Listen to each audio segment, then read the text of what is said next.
sinamubasha ariko kubw'ubushuti mfitanye nawe dotayaze cride contraire kubw'ubushuti mfitanye nawe ntiyibagirwa Imana yabonye ari mu isamba ariko reka nkubwire ngo wibagiwe Imana yagukuye mu nkambi wibagiwe Imana yagukuye mu buhungiro wibagiwe Imana yakwambikije imipaka wibagiwe ya mirambo yacagiye watarukaga abandi bakahasigara wowe ukaharenga wibagiwe kuntu Imana yakurengeje ya misi ukamara ukwezi ukamara icyumweru wihisha ahantu ibyo warabyibagiwe umaze kwibagirwa bya bikomere ndi mu isamba h'amashuri ndi mu isamba nta wundi muntu wo kundengera ndi mu isamba nta muryango haleluya ndi mu isamba nta rubyaro lele ebota ya sasona dota iyabanye nanjye ndi aramubwira ngo nyagasani ngewe ikinteye guhagarara nkumva ko narwanya n'uyu mufilisitiya ndi mu isamba ndagira intama za data iyo hazaga intare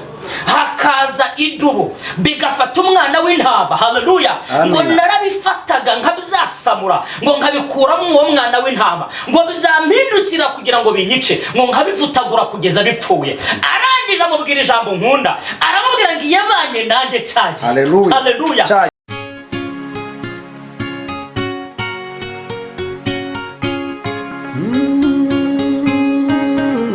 Imana we Yesu we ingoma yawe ni amamare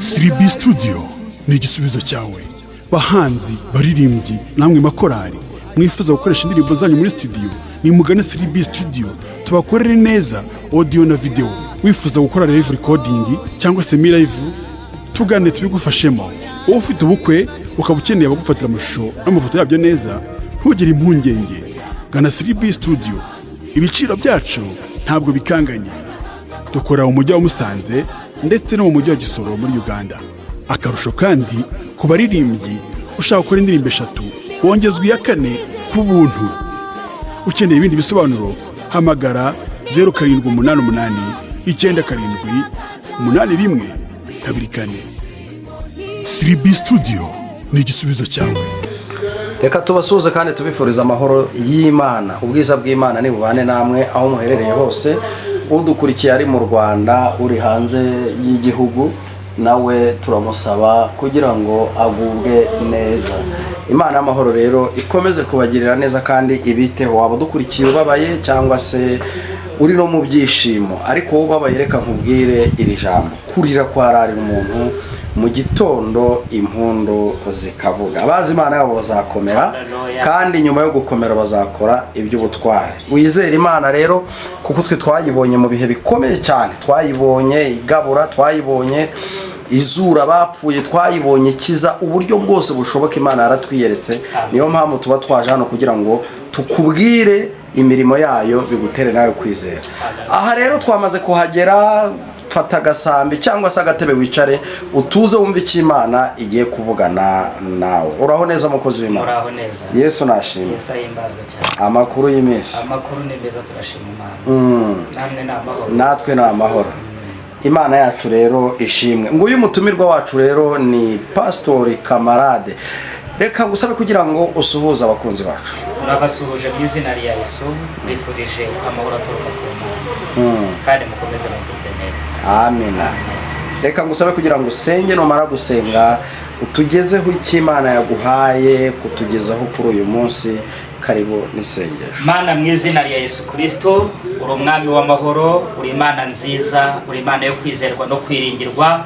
Izina ryawe nirihabwe icyubahiro. Turagushimye ko wabaye mu ruhande rwacu watugiriye neza watubereye Imana n'umutabazi. Mana waraturinze uraturengera uratwimana ibyo nubihererwa icyubahiro. Muri uyu mwanya rero twongeye kugushima ko wemeye ko twongera kugaruka imbere y'ubwoko bwawe tuvuga ibyo tubwiye kugira ngo tuvuge icyo duheje n'imbaraga zose z'umwijima kirogoya y'umwanzi satani kubitwe hasi ahubwo duhamagaye mwuka wera muyobozi kugira ngo azabane natwe muri iri jambo ryawe. Ngaho rero reka uduhereze gukora uko wagambiriye ko dukora kandi iri jambo rigende isohoza icyo washatse ko risohoza. Urakoze wumva gusenga rero ngaho ganza kandi utegeke mu izina rya Yesu. amen. Nongeye kubasuhuza mu izina rya Yesu, bifuriza amahoro y'Imana. Amen. Nubundi ni Revera Pasiteri Kamarade Pascal, ndabizi neza ko tumaze kuba inshuti kubw'imbaraga z'Imana. Amen. Uyu munsi ndi kugira ngo twongere dusome ku ijambo ry'Imana cyangwa se tuganire ijambo ry'Imana. Mbanza kukubwira ngo ijambo ry'Imana nibwo buhanuzi budavangiye. Birashoboka ko navuga mu ndimi nkavangirwa, birashoboka ko narota nkarota ibitari byo, ariko ijambo ry'Imana ryo riza ari ubuhanuzi busohora kandi ari ubuhanuzi butavangiye. Imana yacu nitugirire neza. Ndakwifuriza gukunda ijambo ry'Imana. Nimba urikunda ndi kugira ngo wongere wicare utuze wumve icyo Imana igambiriye ku buzima bwawe. Reka dukingure Bibiliya zacu dusome ijambo ry'Imana dusanga mu gitabo cya mbere cya Samweli, ni ibice 17. Turasoma imirongo yaho ibiri, ni umurongo wa 45 ndetse n'umurongo wa 46. Reka dusome mu izina rya Yesu. Bibiliya tubwiye ngo Dawidi abwira Umufilisitiya ati, wanteranye inkota n'uducumu n'amacumu, ariko ngewe nguteye mu izina ry'Uwiteka Nyiringabo, Imana y'ingabo za Isiraheli wasuzuguye. Uyu munsi Uwiteka arakungabiza nkwice, nguce igihanga, kandi ndagaburira ibisiga byo mu kirere n'inyamaswa z'inkazi zo mu ishyamba, intumbi z'ingabo z'Abafilisitiya, kugira ngo abo mu isi yose bamenye ko muri Isiraheli hari Imana. Amen. Ndi kugira ngo tuganire kuri iri jambo ry'Imana. Imana yari imbwiye ngo ninkubwire ngo ubushuti ufitanye n'Imana buzatera Imana kuguha ubushobozi bwo gukora ibyananiye abandi. Nubundi iyi ntego y'ijambo nyirizina niryo zingiro ry'ijambo. Imana yacu itugirire neza. Ubushuti ufitanye n'Imana buzatera Imana kuguha ubushobozi bwo gukora ibyananiye abandi. Mbere yuko twinjira mu ijambo, hari ikintu njya nkunda kubwira abantu. Nkababwira ngo ubu ndi umunyarwanda, ni na byiza, wenda ntago ari ukuvuga inkomoko yanjye cyane, ariko ni na byiza kuko nta soni binteye. Mvukira Kacyiru, reka mbivuge gutyo, cyangwa se nihirangamuntu yanjye ituruka. Ni muri ministeri, birumvikana, ntabwo ngiye kuvuga byinshi, ariko kuba afite iyo rangamuntu ntabwo binyimpereza uburenganzira bwo kwinjira muri ministeri yose ibonetse mu mpembwe nayo. Hari ikindi bisabwa nyuma y'icyo kintu. Haleluya. Nyamara afite kuhatambuka bakaba bandakarira bakandeba nabi, kandi ndi umunyarwanda. Wenda binashoboka ko dutuye mu murenge umwe n'iyo ministeri, ariko harunduza we na puraka y'imodoka, si ngombwa ngo we bamumenye, na puraka y'imodoka ye barayizi, bakayifungurira nta kindi kintu bamwatse. Haleluya. Hari ikindi kintu nyiri kiri inyuma y'icyo. Kuba ndi umunyarwanda ntabwo bimpereza uburenganzira bwo kwinjira muri ministeri runaka, ahubwo hari ikindi cyangombwa asabwa kinyemerera kurinjira muri ya ministeri. Nshatse kuvuga iki? Nshatse kuvuga ngo hari umuntu ukeneye guhemberwa hatakoreye, ugashaka guhembwa n'Imana cyangwa se kugira ngo Imana iguhe ibisubizo runaka, nyamara nawe urabizi neza ko ufite kuba uri umuntu w'Imana ariko utari umwana w'Imana. Uyu munsi mbere ya byose, mbere yuko nkomeza ubu butumwa, ndi kugira ngo ubanze ugere ku rwego rwo kurenga kuba umuntu w'Imana, ahubwo nawe uba umwana w'Imana mu izina rya Yesu. Uyu ni Dawidi. Dawidi uraza amateka ye, birashoboka ko wabona yazi kundusha, ariko ndi kugira ngo twiganirire, ntumenyere ijambo ahubwo urimenye mu izina rya Yesu. Iki twishe muri iyi minsi niko dushaka kumenyera ijambo ry'Imana nkaho twakarimenye. Kurimenyera ntacyo bizakumarira, kurimenyera ntaho bizagukura, ariko nyamara nurimenya, haleluya, hari aho bizakuvana, hari naho bizakugeza. Uyu ni Dawidi, kuntu yari ari mu ishyamba, kuntu Imana yatumye umugaragu wayo kugira ngo ajye kuronka umwami mu muryango wa Isayi. Biba ngombwa ko habaho kumurika abahungu be bose, ariko Imana ntiyabashima. Ariko muri abo bamuritswe Dawidi ntabwo yari arimo. Dawidi yari ari mu ishyamba, urabyibuka, ari hararagira intama. Haleluya. Biba ngombwa ko umugaragu w'Imana abaza ngo mbese ntawe usigaye. undi nawe aratekereza nka se w'abana aravuga ngo hari uwundi usigaye bita Dawidi, uyu nguyu ntabwo ari hano hafi ahubwo ari mu ishyamba. Haleluya. Bibiliya irambwira ngo arangije aravuga ngo ibyo kurya n'ibyo kunywa bihagarare ngo mubanze mu mutumeho nawe azi. Ngo akimara kuhagera Imana ibwira umugaragu wayo Samweli, iramubwira ngo nta wundi n'uyu nguyu. Haleluya. Nta wundi nashimye n'uyu nguyu. Bibiliya irambwira ngo bamusukaho amavuta imbere ya bene se, bamusukaho amavuta imbere y'ababyeyi be. Ntibyagarukira aho ngaho, Dawidi akomeza kubana n'Imana muri ubwo buryo. Aha ni igihe yaragiye kugemurira bene se ku rugamba. Muri bakuru be hari babiri bari mu ngabo, bari barajyanye n'umwami gutabara, bari barajyanye n'umwami ku rugamba. Biba ngombwa ko Esa mubwira ngo genda urebe ko abavandimwe bawe ku rugamba bameze neza, ahasigaye wongera ugaruke umbwire. Bibiliya irambwira ngo ageze aho bari bakambitse asanga nubwo bagiye ku rugamba ariko ntibari kurwana, ahubwo asanga hari Umufilisitiya. Haleluya. Asanga hari Umufilisitiya cyangwa se mu ngabo z'Abafilisitiya harimo igihangange bita Goliyati. Bibiliya irambwira ngo uyu Goliyati yarasohokaga gusa, yasohoka yavuga ingabo z'Abayisiraheli zikihisha, kuko yaravugaga kamera nk'utontoma. Yari umugabo munini w'igihangange, yari umugabo munini uzi iby'urugamba, kugeza ku rwego we ahagarara nka Goliyati akavuga ngo mu Bisiraheli ntihavemo umuntu umwe azandwanye nanesha ingabo z'Abafilisitiya ziraba bacakara b'Abisiraheli, ariko nanjye nimunesha Abisiraheli baraba bacakara b'Abafilisitiya. Ngo Dawidi hagere yumva iyo mpumeko y'Umufilisitiya, bimutera kwibaza uwo ari we, abaza amakuru, abandi bakamubwira bihisha, kugeza igihe bakuru be banamucyashye baramubwira ngo tuzi ubwibone bwawe, udutamba twa data udusigiye nde. Bagerageza kumwumvisha ko iby'urugamba yajemo atabizi, baramukebura baramubwira ngo genda va aha ngaha, ntabwo ibi ngibi bikureba. Ariko nawe agira amatsiko nk'uwahamagawe n'Imana. Haleluya. Ubushuti ufitanye n'Imana buzatera Imana kuguha ubushobozi bwo gukora ibyananiye abandi. Dawidi bamubwira amakuru y'uwo Mufilisitiya, bamubwira n'impamvu batariho bamurwanya. Noneho ngo akira aho ngaho mu ngabo burya habamwe amakuru menshi, habamwe umwe araza avuga irindi tegeko umwami yasohoye, aravuga ngo noneho hasohotse irindi tegeko. Umwami yavuze ngo uzarwanya uyu Mufilisitiya akamunesha, uzarwanya Goliyati akamunesha, ntabwo bizagarukira mu maraka gusa, ngo ahubwo azamushingira, haleluya, umukobwa we, ngo ndetse n'umuryango we azawuha icyubahiro muri Isiraheli. Ntibizanagarukiraho, ngo azamuha n'agaca agomba kuyobora. Ngo Dawidi abyumve yegera babandi arababwira ngo mbese ibyo numvise muri kuvuga ni ukuri?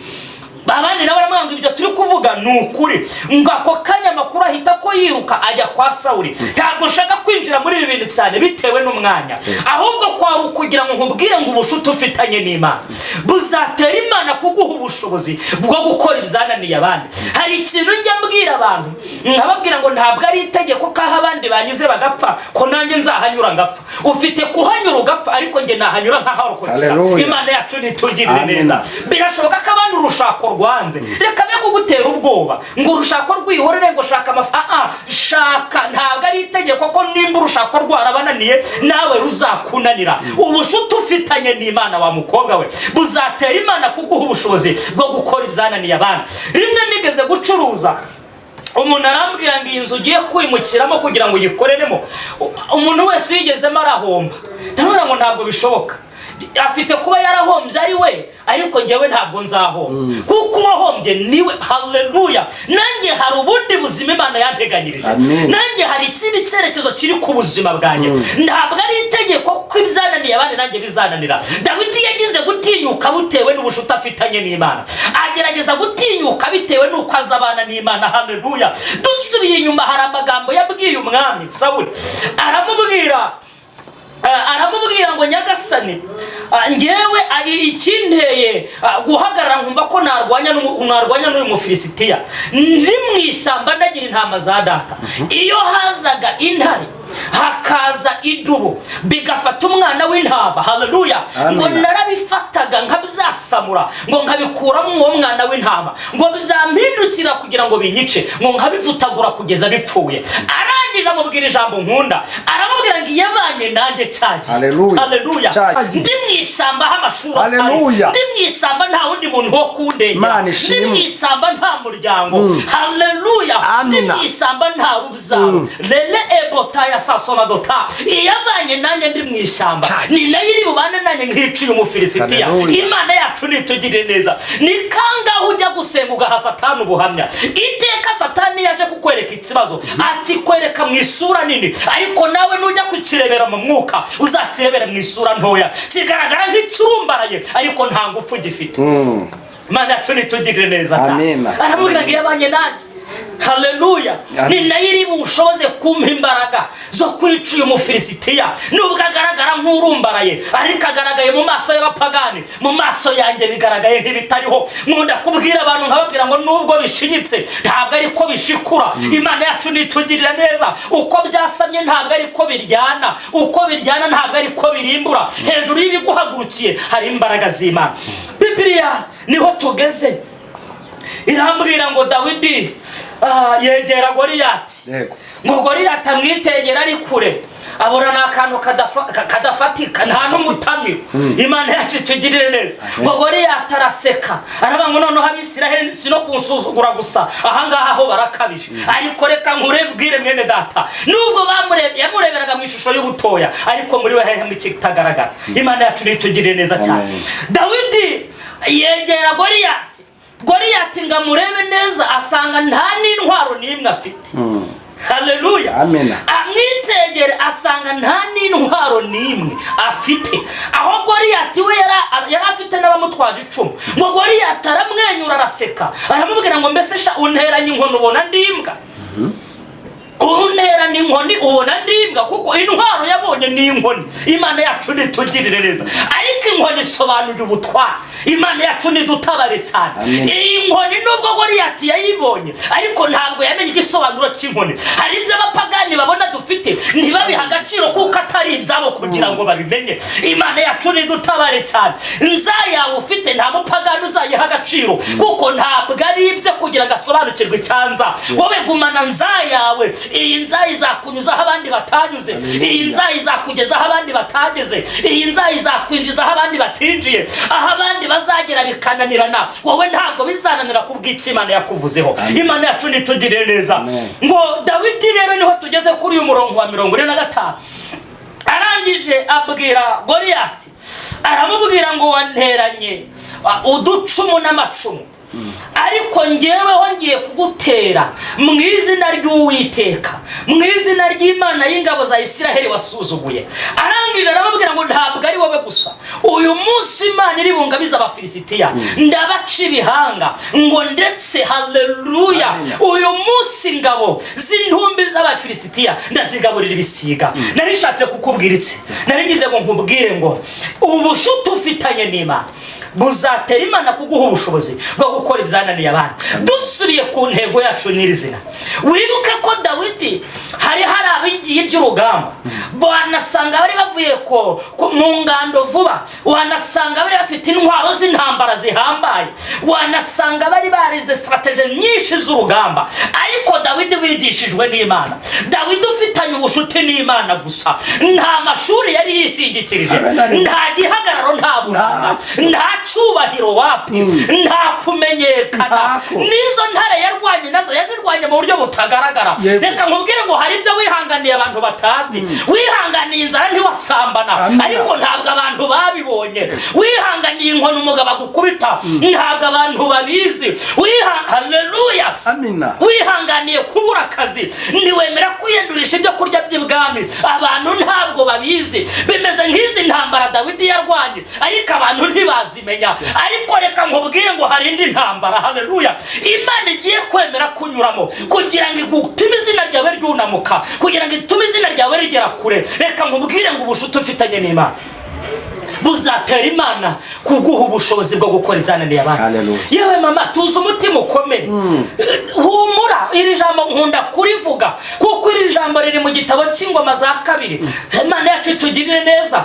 Haleluya. Iri mu Ngoma za kabiri aho Bibiliya imbwira ibice 32 umurongo wa 7 ngo nuko mukomere mushikame ntimutinye kandi ntumukurwe umutima n'umwami wa Ashuri. Hepfo hakambwira ngo uwo mwami wa Ashuri ku ruhande rwe ari kumwe n'amaboko y'umubiri, ariko ku ruhande rwacu turi kumwe n'ingabo z'Uwiteka. Ubushuti ufitanye n'Imana, reka mubwire ngo impamvu intambara zakunaniye nta busabano gifitanye n'Imana. Impamvu uri kubona ibintu byose biri kwanga ukananirwa kubyihanganira cyagiye warihanganaga, nta busabano gifitanye n'Imana. Ongera uve ku bantu ushaka ubushuti n'Imana, nushaka ubushuti ku Mana izaguha ubushobozi bwo gukora ibyananiye abantu. Amen. Imana yacu nidutabare cyane. Muri iyi minsi ubushuti ufitanye n'Imana n'ubu. Haleluya. Muri iyi minsi ubushuti ufitanye n'Imana bumeze bute? Ongera wigenzure. Dawidi ubushuti yari afitanye n'Imana byateye Imana kumuha ubushobozi bwo gukora ibyananiye abasirikare, kumuha ubushobozi bwo gukora iby'abandi bigiye. Reka nkubwire ngo hari ubumenyi, hari n'ubwenge.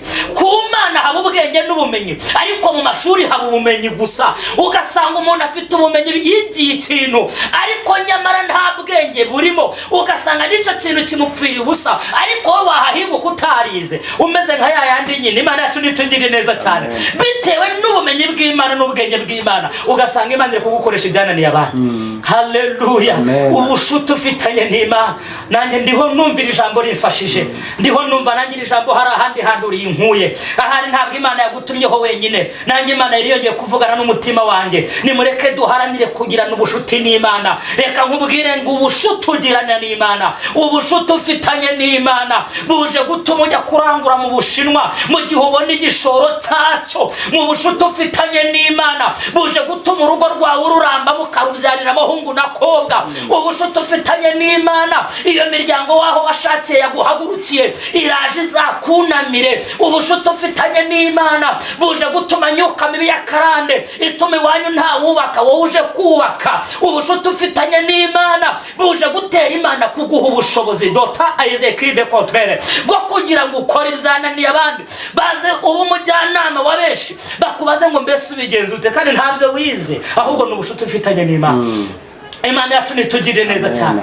Haleluya, haleluya. Kubwo ubushuti Dawidi yari afitanye n'Imana mama, kubwo ubushuti Dawidi yari afitanye n'Imana papa, bwatumye arenga imipaka, bwatumye izina rye ryamamara, abanyacyubahiro baraho. Haleluya, haleluya. Reka nkubwire ngo reka dusomire ijambo n'ubundi dusanga mu rwandiko rw'Abikorinto n'urwandiko rwa kabiri Paulo yandikiye Abikorinto ni ibice 10 ku murongo waho wa 3 ndetse n'umurongo wa 4. Bibiliya tubwiye ngo nubwo tugenda dufite umubiri w'umuntu ntiturwana mu buryo bw'abantu, kuko intwaro z'intambara yacu atari iz'abantu, ahubwo imbere y'Imana zigira imbaraga zo gusenya ibihome no gukubita hasi. Imana yacu nitugirire neza. Iri jambo n'iki gitujye tugiye kurisorezaho. Banza umbwire ni ihe ntwaro Dawidi yari afite? Inkoni n'umuhumbetso. Umuhumbetso cyera nigeze kuwukoreshaho. Nimba hari intwaro ibaho mbi yoroshye, intwaro mbi ibaho itanagira target, ni umuhumbetso. Iyo ukoresha nabi birangira ari wowe urikubise. Ariko haleluya, Bibiliya irambwira ngo Dawidi amanuka umusozi asenga, yinginga Imana arayibwira ngo mu bigaragara uyu mugabo sinamubasha, ariko kubw'ubushuti mfitanye nawe dotayazekide kontrere, kubw'ubushuti mfitanye nawe ntiyibagirwa Imana yabonye ari mu isamba. Ariko reka nkubwire ngo wibagiwe Imana yagukuye mu nkambi, wibagiwe Imana yagukuye mu buhungiro, wibagiwe Imana yakwambikije imipaka, wibagiwe ya mirambo yacagiye watarukaga abandi bakahasigara wowe ukaharenga, wibagiwe kuntu Imana yakurengeje ya misi ukamara ukwezi ukamara icyumweru wihisha ahantu. Ibyo warabyibagiwe, umaze kwibagirwa bya bikomere. Dawidi we ntiyibagiwe aho Imana yamukuye dotayazekide, arangije aravuga ngo iyabanye nanjye ndi mu ishyamba. Icyamba tugaha agaciro ibyo Imana yakoze. Haleluya. Icyamba ukibuka ahantu Imana yakuvanye, ukareka kudamarara, ukareka kugereka akaguru ku kandi. Urumva waragezeyo kandi ukirira, urumva warageze waragezeyo kandi ugikubitwa, urumva waragezeyo kandi hari ibyo utari kubonaho, subira hirya. Hari ubushuti ukeneye kugirana n'Imana kugira ngo buhereze Imana ubushobozi bwo kuguhereza ibyananiye abandi. Umuhumbetso ntabwo wakica igihanganye nka Goliyati, ntabwo bishoboka. N'amacumu yari yarananiwe, n'ibisasu byari byarananiwe, ariko intwaro z'intambara zacu, haleluya, nubwo tugenda dufite umubiri w'abantu, ndafashijwe, ntabwo turwana mu buryo bw'abantu. Witabaza abantu, niba bakuvuga nawe wirwanisha amagambo, wirwana nk'abapagani, nubwo intwaro zacu zitagaragara, haleluya. Ongera usubize ivi hasi usenge, ongera wibuke uburyo wahamagaraga Imana ikakwiyereka. Umuhumetso wica Goliyati ni ibintu bitabaho. Na n'ubu ntekereza kuri intwaro nkumva ubuhanga bwari burimo, ngasanga ririya buri ryari mu kuboko kw'Imana, ririya buri ryari mu kiganza cy'Imana. Ahubwo wenda birashoboka ko twumva ko ari Dawidi wariteye, ariko n'Imana yari isunitse. Reka nkubwire ngo ibyawe bijye mu gisunika cy'Imana. Imana yacu nitugirire neza cyane, ibyawe bijye mu gisunika y'Imana. Ubushuti ufitanye n'Imana buje gutera Imana kuguha ubushobozi bwo kugira ngo ukore ibyananiye abandi. Iki gihugu nimbura ubona biri kugenda, ubushuti ufitanye n'Imana buje gutera Imana kuguha ibyangombwa byose ukeneye muri iki gihugu. Ubushuti ufitanye n'Imana buje gutera Imana kugira ngo nawe uheke ucikire. Ubushuti ufitanye n'Imana buje gutuma iyo divorce wari ugiye kugira ngo ubone Imana ikuraho, umugabo akongera agatekana mu rugo nawe ukagira amahoro. Ubushuti ufitanye n'Imana buje gutuma ibintu byawe biri kuri cyamunara ibiza kuvaho. Ubushuti ufitanye n'Imana bije gutuma Imana iguha ubushobozi bwo kugira ngo ukore ibyananiye abandi. Reka nkubwire ngo aho wifuza kugera uzahagera kubwo ubushuti ufitanye n'Imana. Aho ushaka kwinjira uzahinjira kubwo ubushuti ufitanye n'Imana. Icyo ushaka kubona uzakibona kubwo ubushuti ufitanye n'Imana. Wikirwanirira. Hoya, Dawidi wibuka ko umwami yamubwiye ngo ngahacirize ingabo zanjye, wakire n'inkota, ngo Dawidi abizambare biranga. Aramubwira ngo hoya, reka njye kurwana nk'uko menyereye. Wirwana mu buryo bw'abandi, wikirwanira nk'uko abandi bari kwirwanirira. Wireba abandi bari kunyura nawe ngo hanyure. Rindira Imana, ahubwo uyibwire ngo Mana, nkeneye ubushuti bwanjye nawe. Nkeneye ubushuti bwanjye nawe. Amashuri ni meza, haleluya, ariko hari ijambo ndi kubwira abantu muri iyi minsi, nkababwira ngo umugisha Imana itanga uruta amashuri. Haleluya. Umugisha Imana itanga. Aka kantu iyo nkagezeho numva nanjye nongeye guhereza Imana icyubahiro. Imana yacu nitugirire neza. Shaka ibi bintu bibiri, shaka umugisha w'Imana, unashaka ubushuti hagati yawe n'Imana. Ubwo bushuti uri kujya gushaka ku bandi, garukira aho ngaho. Kandi reka nkubwire mwene data, igihe kirageze kugira ngo duhereze Satani ubuhamya, duhereze Satani ubuhamya. Haleluya. Iri jambo ngiye kuzaritegura, nkubwire kuntu umuntu ahereza Satani ubuhamya. Satani yakubwira ngo ntuzagera aha, ukamuhereza ubuhamya bwaho wanyuze. Imana yacu nitugirire neza. Yakubwira ngo ntuzakomera, ukamubwira ngo hoya, naho ngeze n'ukubera Imana. Haleluya. Ubushuti ufitanye n'Imana buje gutera Imana kuguha ubushobozi bwo gukora ibyananiye abandi. Nubwo abandi byabananiye ntabwo bizakunanira. Nubwo hari aho abandi bageze bashatse kugira ntibahagere, uzahagera kubwo ubushuti ufitanye n'Imana. Tuzi umutima ukomere. Ahari ahangaha nukuvuga mu ncamake, ibyo ntagiye shyiramo nawe ujye ubyiyishyiriramo. Uvuga ngo mbese mbaye mfitanye ubushuti n'Imana, nimba Dawidi yarishe igihangange njye nakica bingahe? Uzabigarika papa, uzabigarika kubwo ubushuti ufitanye n'Imana. Akira neza iri jambo ry'Imana, wakire neza ubuhanuzi bw'Imana. Imana iduhana umugisha. Shalom. Urakoze cyane kubw'ijambo ryiza uduhaye, ubuhanuzi bukomeye kandi abantu benshi bakeneye. Umuntu yakwifuza gusengana nawe, cyangwa akifuza kukugira inama cyangwa se kuyikugisha, reka nkwinginge utambutse nimero ya telefone. Nimero ni 0780 89 690. Iyo nimero iri no kuri WhatsApp, ndongera nyisubiremo, ni 0780 89 690. Karibu nisenge. Imana iguha umugisha. Mana data wa twese mwiza, Imana ishoboye, Imana itugirira neza. abantu muri iyi minsi icyo bakeneye ntibari bakizi, ariko ndagushimye ko dusobanuriye icyo twari dukeneye. Icyo dukeneye nta kindi, dukeneye ubushuti hagati yacu nawe. Reka uduhereze kongera gusabana nawe, reka uduhereze kongera kwiyuzuza nawe. Kandi nubwo intwaro zacu zitagaragara, ariko Nyiringabo Imana ujye uzihagararo zikahangamura ibigaragara. Ndakwinginze mu izina rya Yesu Kristo, reka buri wese uri bwumvire ijambo rigende rihindura ubuzima bwe mu buzima bwe, rigende rihindure byinshi, kandi Nyiringabo Imana ubasha bwe bukomeze buganze. Urakoze wumva gusengugira neza, ndatuje ntutuze mu izina rya Yesu. Amen. Shalom. Shalom.